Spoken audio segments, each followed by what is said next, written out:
SC13000-EFI Quick Setup and Easy Operation Guide. First, connect the battery.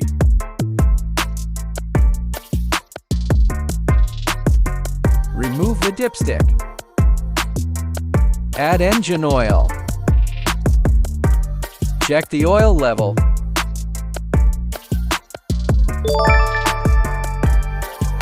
Then tighten the dipstick. Open the fuel cap and add gasoline. Close the cap securely. For electric start, switch to the on position and turn the key to start. Once running, connect your load. For recoil start, switch to on. Then pull the recoil handle to start the unit. Once running, connect your load. To shut down, switch the unit to off.